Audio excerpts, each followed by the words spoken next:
Successful investing does not require stratospheric IQ, insider information, or luck for that matter. Instead, what's needed is a sound intellectual framework for making decisions combined with an ability to keep emotions from ruining it. In The Intelligent Investor, Benjamin Graham presents such a framework, together with logic that will help to keep your emotions under control. Arguably, his investing strategy has been one of the most successful ones during the last 100 years. The impressive records, not just of Graham himself, but also of numerous of his disciples, are impossible to ignore. Among these, the brightest shining star is Warren Buffett, who at the time of this video making is the third wealthiest man in the world. Warren Buffett refers to this book as, by far, the best book on investing ever written. In this video, I will present the, in my opinion, greatest takeaways from the book. Takeaway number 1. Meet Mr. Market. Imagine that you own a part of a business that you paid $1,000 for.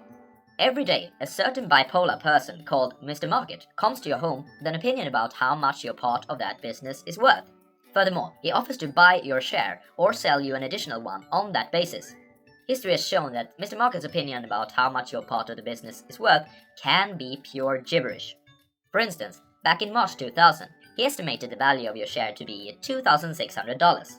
Only 1 year later, in March 2001, he thought it was worth $500, even though the income of the company increased with 50% and the profit increased by 20% during the same period.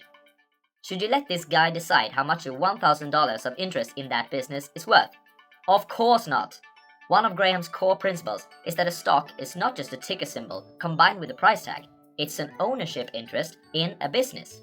And because Mr. Market isn't always rational, the underlying value of the business can differ from the price he is willing to pay for it. In fact, it frequently is over or underpriced, as Mr. Market easily becomes overoptimistic or conversely, too pessimistic. Graham advises you to invest only if you would feel comfortable to hold the stock in the future without seeing the fluctuating prices that Mr. Market presents you with. But for the investor who can keep his head cool, Mr. Market presents a great possibility of making money. For he doesn't force you to strike a deal with him, he merely presents you with an opportunity of doing so. You should be happy to sell to him when he offers prices that are ridiculously high, and similarly, you should be happy to buy from him when he presents you with bargains.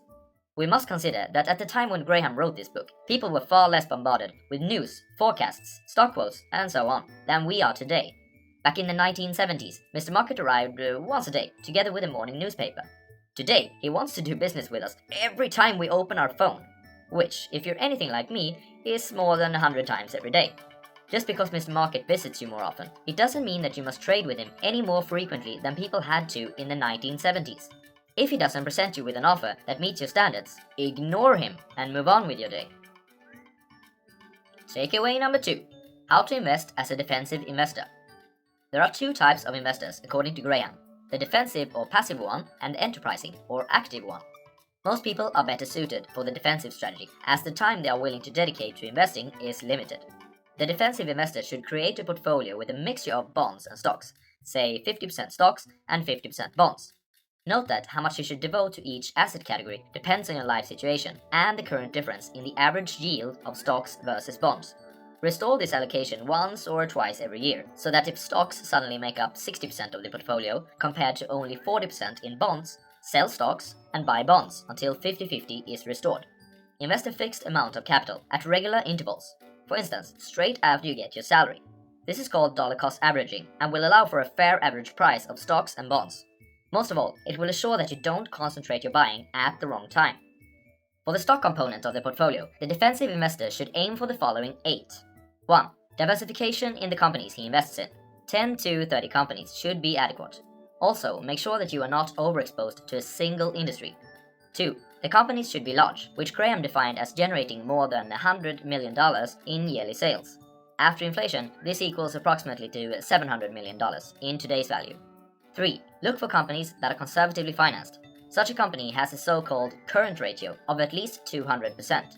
This means that its current assets are at least twice as big as its current liabilities.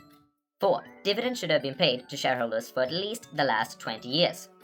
5. No earnings deficit in the last 10 years. 6. At least 33% growth in earnings during the last 10 years. This translates to a conservative growth of 2.9% annually. 7. Don't overpay for assets. The price of the stock should not be higher than 1.5 times its net asset value.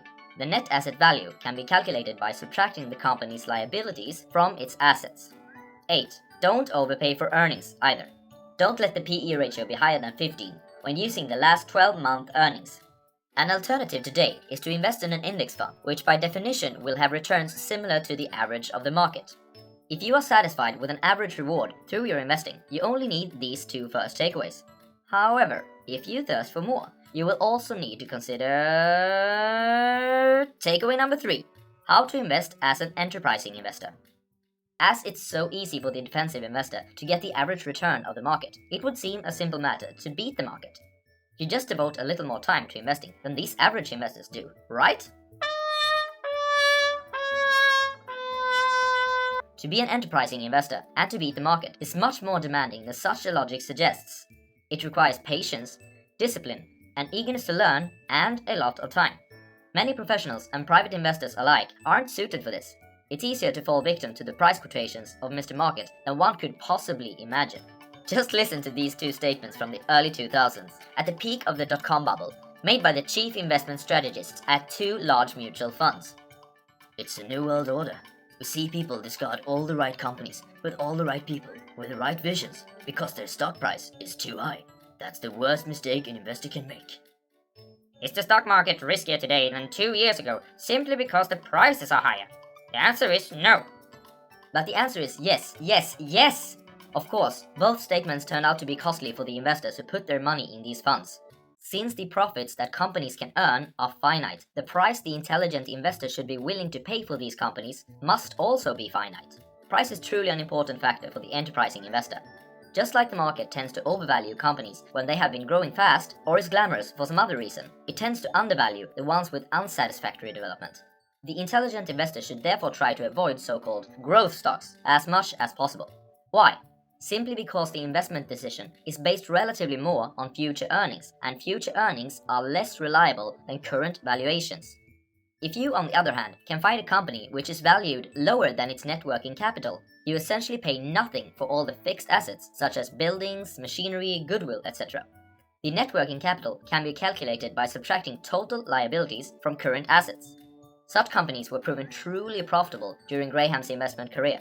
Unfortunately, they are rare today, except during tough bear markets. Luckily, Graham suggests an additional method of finding investments for the enterprising investor. These criteria are similar to the ones that the defensive investor should use, but the constraints are looser, allowing for the enterprising investor to consider more companies. Note that there is no constraint at all regarding company size. Also, some diversification should be applied, but the number of companies held isn't carved in stone for the active investor. In analyzing a company, the enterprising investor should also study its annual financial reports. Graham has written a whole book on this subject called The Interpretation of Financial Statements, so we shall speak more about this on another occasion. Takeaway number 4. Insist on a margin of safety. There's one risk that no careful consideration can truly eliminate: the risk of being wrong. You can, however, minimize this risk. To do this, you must insist that every investment you make has a margin of safety. As mentioned before, the price and value of a company is not always the same. When the price is at most 2/3 of its calculated value, the investor has found a company with enough margin of safety.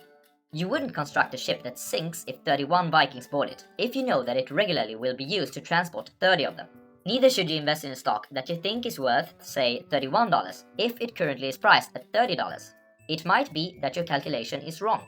In the first case, a group of angry and wet Vikings might hunt you down. In the second, you might postpone your financial freedom by a couple of years. I don't know which situation that I'd consider to be worse. Use margins of safety. A formula used in the book can give you some heads up regarding what the value of a company is, and therefore also if it can be bought with a margin of safety. Value equals to current normal earnings times 8.5 plus 2 times expected annual growth rate. The growth rate should be equal to the expected yearly growth rate of earnings for the next 7 to 10 years. Here's how much the 3 largest companies of the S&P 500 are worth according to the formula in September 2018. Note that we can use the formula backwards too, to trace how much these companies must grow in the coming 7 to 10 years for today's stock prices to be rational.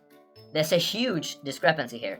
Amazon is expected to grow at 74% per year according to its stock price, while Apple is expected to grow at a mere 5.8%.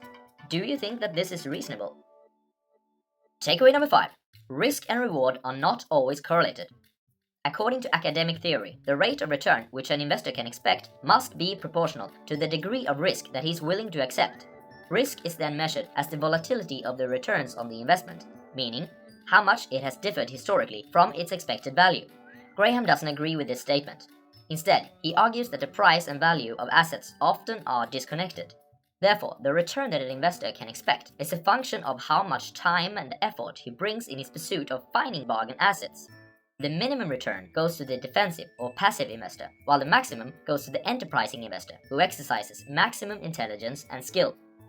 Consider this. It's 4 a.m. in the morning, and you've been out drinking in the streets of Moscow together with your friends. You decide that it's too early to call it a night, and therefore you end up in the more obscure parts of town. At a particularly ambiguous bar, you're approached by a man who asks, "Do you want to play a game?"